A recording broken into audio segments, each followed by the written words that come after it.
Good morning. My name is Greg Penner. I am a worship associate here. And for me, the loneliest place in this church is coffee hour. Not because of coffee hour itself.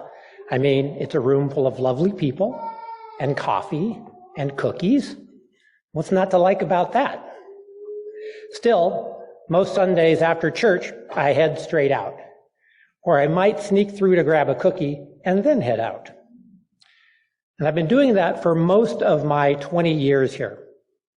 So by now, I am very familiar with that very specific ache in my chest that comes up when the service or RE class ends and I have to decide what to do next.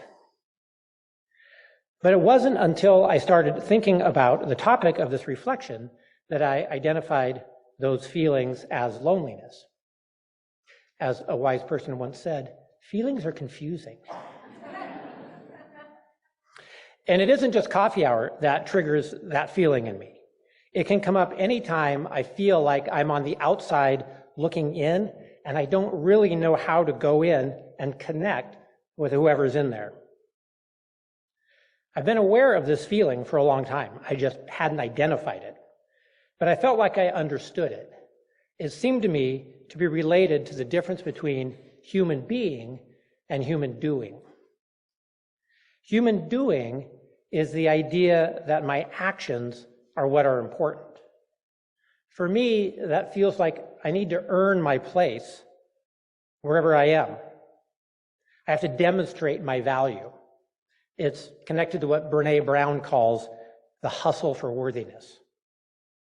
Human being is the idea that our self-worth comes from our very existence. Our values, our attitudes, and our beliefs. We do not need to earn or demonstrate our worth. We have worth just as we are. I have long been solidly in the human doing camp.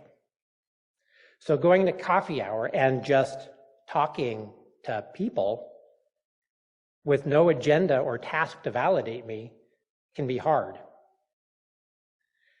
In the months after I became moderator of this church, I found it much easier to go to coffee hour. I had a role to play. I felt like it was my job to be more a part of the life of this congregation, so I was able to do coffee hour. Since then, the feeling that it's too hard, too vulnerable to just go through the door and be around other people is back. I did struggle with naming that feeling as loneliness. I just finished teaching a class or listening to a great service and was surrounded by people. But the more that I sat with it, the truer it felt. And I know that one need not be alone to feel lonely. I just hadn't thought about myself in that context. Loneliness is not an emotion I've spent much time processing. It kind of scares me because the answer to loneliness lies in the thing that triggers it in the first place, connecting authentically with other people. I can usually connect with people around things I'm doing. In situations where that connection is based on me just being me, my discomfort causes me to pull back, and a vicious cycle is created.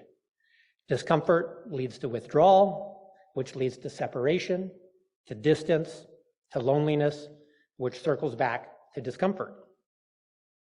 All the while, that ache sits in my chest.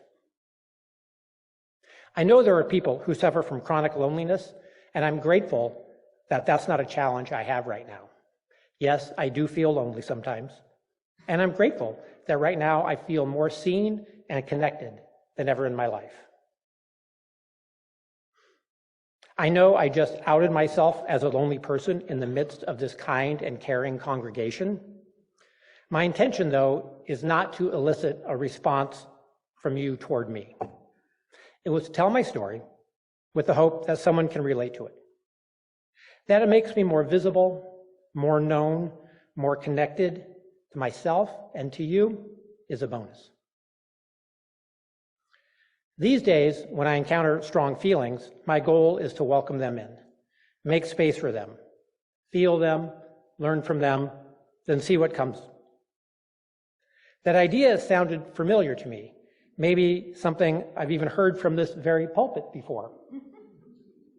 A quick search led me to a poem that I would like to leave you with. It's The Guest House by Rumi. This being human is a guest house. Every morning, a new arrival.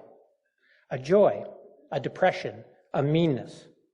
Some momentary awareness comes as an unexpected visitor. Welcome and entertain them all. Even if they're a crowd of sorrows who violently sweep your house empty of its furniture, still treat each guest honorably. He may be clearing you out for some new delight. The dark thought, the shame, the malice, meet them at the door laughing and invite them in. Be grateful for whoever comes, because each has been sent as a guide from beyond. Our reading is from the book Together, The Healing Power of Connection in a Sometimes Lonely World by Vivek H. Murthy, who is the former Surgeon General of the United States. And he writes, loneliness ran like a dark thread through many of the more obvious issues that people brought to my attention, like addiction, violence, anxiety, and depression. The teachers and school. One of the first times I recognized this connection was a chilly morning in Oklahoma City when I met a couple named Sam and Sheila who had tragically lost their son, Jason, to an opioid overdose.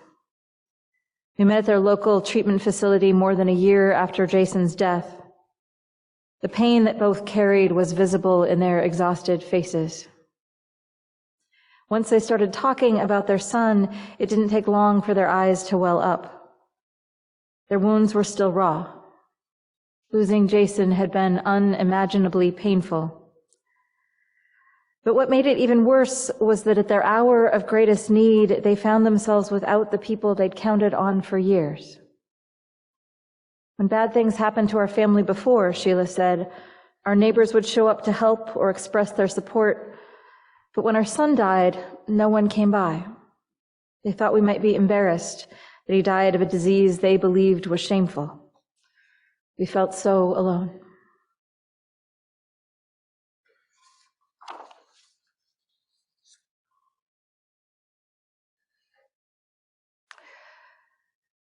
There's a story to begin this sermon, but I'm not going to tell it because it's not mine.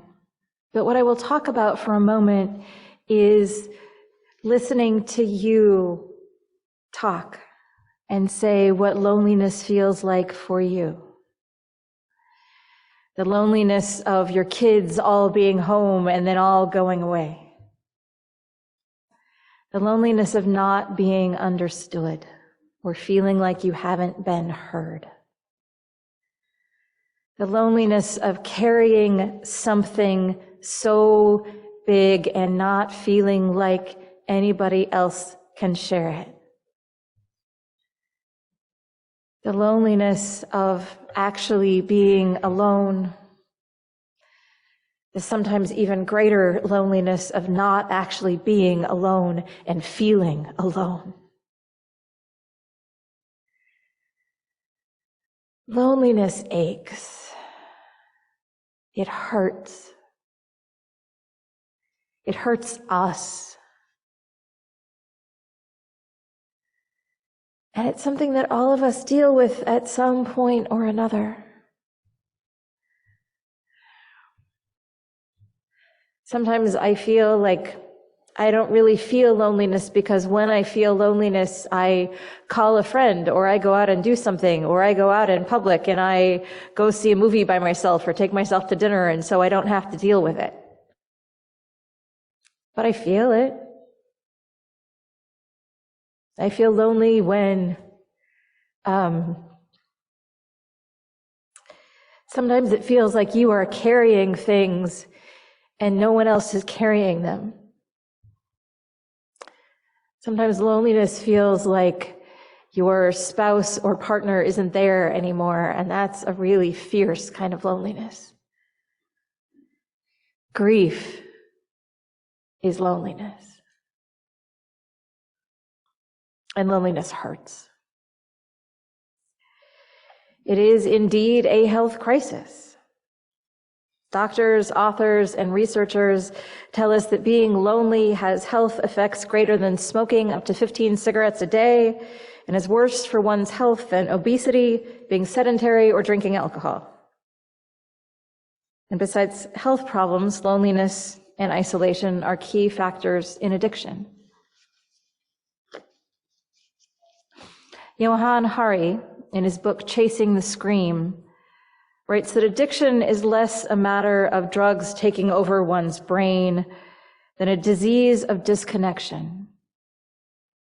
He writes that only about 10% of people who use drugs become addicted to them, that people with adverse childhood experiences, trauma in childhood, are far more likely to become addicted. And he describes research done by Bruce Alexander, who isolated rats in small cages and then gave them 2 bottles of water, one of which was laced with morphine, which acts like heroin in rat brains. And unsurprisingly, the rats drank a lot of the water that was laced with morphine. It made them feel something.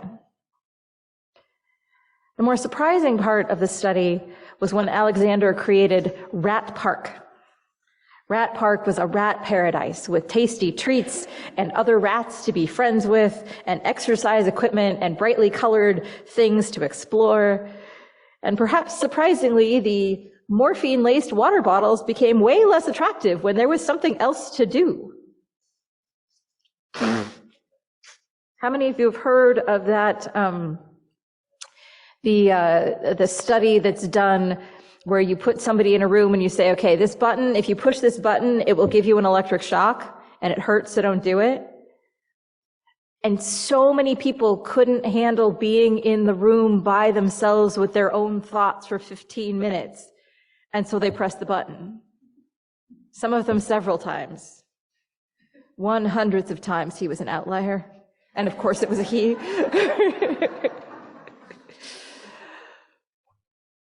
We don't know how to be alone with our own thoughts sometimes. And sometimes it's really awful because these fabulous little, this little machine that we have in our pocket that keeps us busy all the time doesn't keep us from being lonely. It makes us less tolerant of 5 minutes with nothing to do.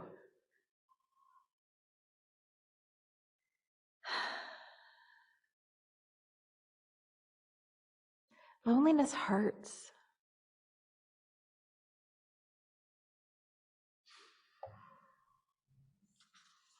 Johann Hari writes about the racist history of our drug laws and the racist way we've criminalized their implementation, but he also focuses on the idea that addiction is primarily a disease of disconnection. He writes that heroin addicts enjoy the association with other heroin addicts as much as they actually enjoy the heroin. His quote is, "If your problem is being chronically starved of social bonds, then part of the solution is to bond with heroin itself and the relief it gives you. But the bigger part is to bond with the subculture that comes with taking heroin. The tribe of fellow users, all embarked on the same mission and all facing the same threats. It gives you an identity. You feel something. And even though the world stops being indifferent to you and starts being actively hostile, that's proof that you exist and that you aren't dead already." I think this is one of the most important things about recovery groups like AA. Most people don't want to be addicted to anything, but disconnection drives a desire to substances to help you feel something besides the numbness of loneliness. Groups like AA help you feel both connection and accountability, both of which are strong deterrents.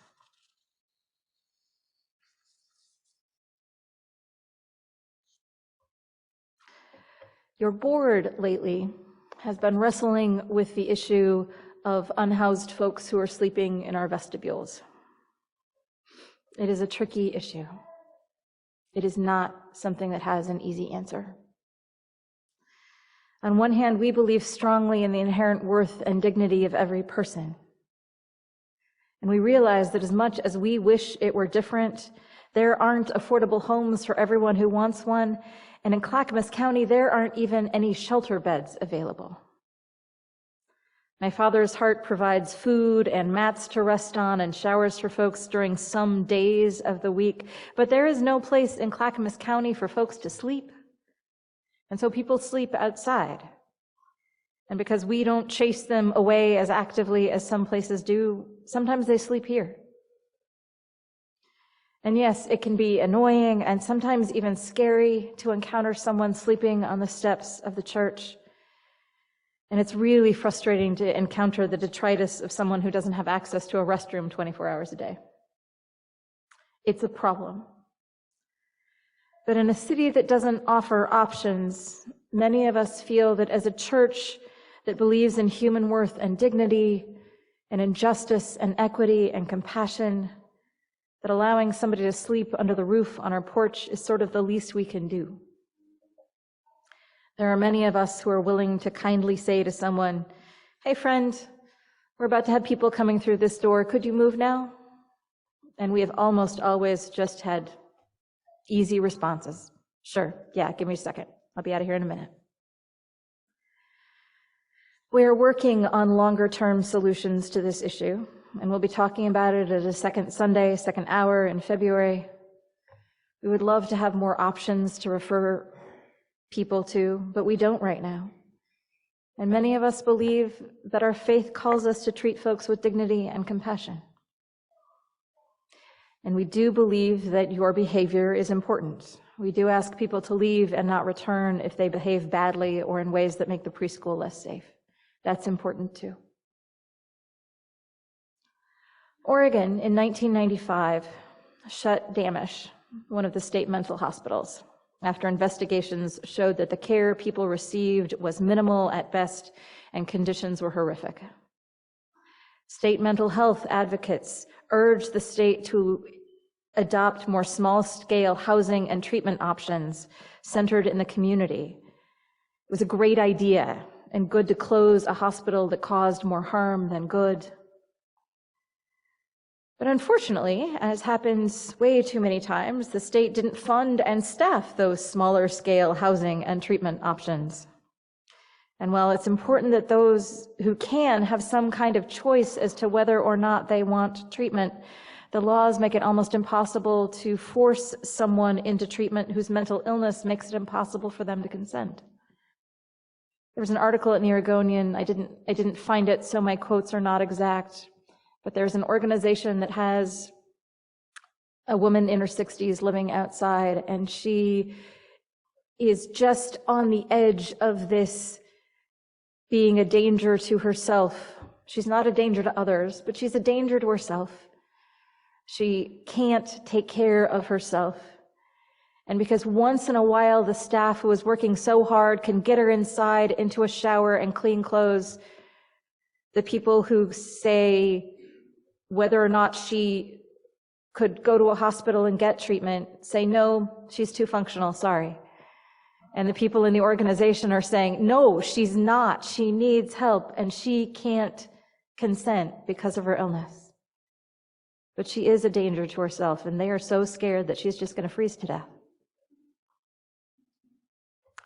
The same thing happened with Oregon's decriminalization of drugs. Now, I believe that it is true that the war on drugs has done more harm than good. It's given the United States the highest level of incarcerated people in the world. You really believe that? Do you know that we incarcerate 5 times more Black men than South Africa did at the height of apartheid per 100,000 people in the population? You believe that? It's made drugs more dangerous and less safe because it's the more potent drugs, often laced with cheaper things like fentanyl, that kill people. And those are the drugs that are worth the risk to traffic. Johan Hari's book talks about how before Prohibition, the most common alcoholic drink was beer, and hard alcohol was about 40% of the market. But during Prohibition, hard alcohol became 90% of the market because if you were going to risk criminal penalties, you wanted the most concentrated doses. And that's what's happened with drugs in America. But to decriminalize drugs and have it work, one needs to provide good alternatives: housing, treatment, community care. It's working astoundingly well in Portugal, but here they didn't offer the accessibility services that one needs to help folks access the services that they need to live meaningful lives. It's like we're treating people like rats in the isolated cages, and we're wondering why they're going for the morphine-laced water bottles.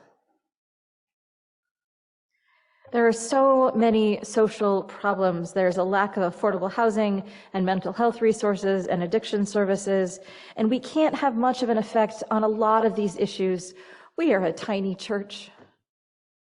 We can't make Oregon adopt all of these wonderful things that we need to. But what we can do as a tiny church is have an effect on loneliness. Johan Hari writes, "A sense of dislocation has been spreading through our societies like a bone cancer throughout the 20th century. We all feel it. We have become richer, but less connected to one another. Countless studies prove this is more than just a hunch, but here is just one. The average number of close friends a person has been steadily falling. 24% of people in the United States say they don't even have one close friend." Right? Heartbreaking, isn't it? I saw your face. Yeah. We are talking about learning to live with a modern age, Bruce believes. The modern world has many incredible benefits, but it also brings with it a source of deep stress that is unique, and that is dislocation. Our modern lives have been for years moving into a pattern that has isolated individuals and nuclear families. We don't have the same bowling leagues and fraternal organizations that used to provide friends to parents and adults. We are so busy with parenting in a more hands-on way that we have often neglected our own friendships. Or if we don't have children or a partner and all of our friends are too busy, most of us get lonely at one point or another.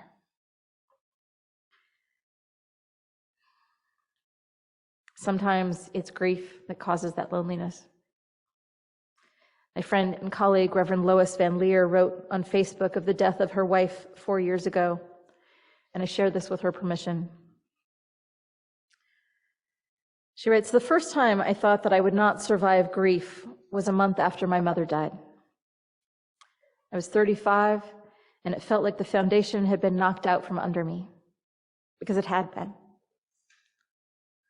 We are mostly very good at showing up in the time just before death and in the immediate time after death, but there's always a dispersal of folks back to their lives as normal, and the bereaved is left alone and bereft, alone in their grief. That feels like the normal flow of death and its aftermath. But isolated in that grief 1 month after my mother had died, I did not think I could survive it. Today," she writes, "is 4 years since her wife, Lori, died. After a difficult night and a lack of sleep during her dying process, I went back to my hotel room and called my closest friend and sobbed into the phone, 'I can't do this. I can't do this.' But every second of every day, someone is facing death and or grief and crying out that they cannot survive it, only to find out that they do. What other choice is there? It's not pretty. Grief takes a lot of hostages. Those of you," she writes, "who have lost parents, relatives, friends, spouses, partners, beloveds, know what those days, weeks, and months after grief are like. We are half out of our mind with grief, crazed, sitting night after night alone on the couch or in a chair, playing some inane game on our phones, sobbing late into the night, lying awake hour after hour, desperate for a sleep that either eludes us or comes in fits and starts. I received a call from the wife of a former colleague who was keeping vigil as her beloved was dying. She wanted to know how you do this. All I could say is there is no how. You just do it. It's just the surviving. Making sense of it, coming to terms with it, finding any peace with it, that all comes later, much later.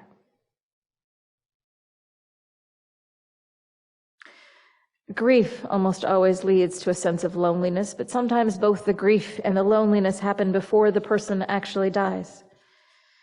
Dementia or serious health issues can absolutely cause that feeling of aloneness. Your partner or friend or parent is no longer able to help, to be a team, part of decision-making, and the weight feels incredibly heavy. Even if you have a network of friends, it can still feel lonely. And it's not just grief. Social media can be wonderful at keeping us in general touch with friends, but it's often connection light, as opposed to having meaningful conversations with people. And sometimes our social circles shrink so much because we put all of our energy into our partner or family, and then when we need friends, we realize that they aren't there anymore. Friendships need tending. And it doesn't have to take much sometimes. But they need some tending, or else when you need someone to be there, you may find that they just aren't. This is the first of a series of sermons. Next week, we'll focus on how to make friends as an adult. And the week after that, we're focusing on building supportive communities. But for now, if you are lonely, and when you are lonely, know that you are not alone. I see you. We see you. You are a human being, and you don't have to be a human doing. And there are people out there for you. May it be so. Blessed be.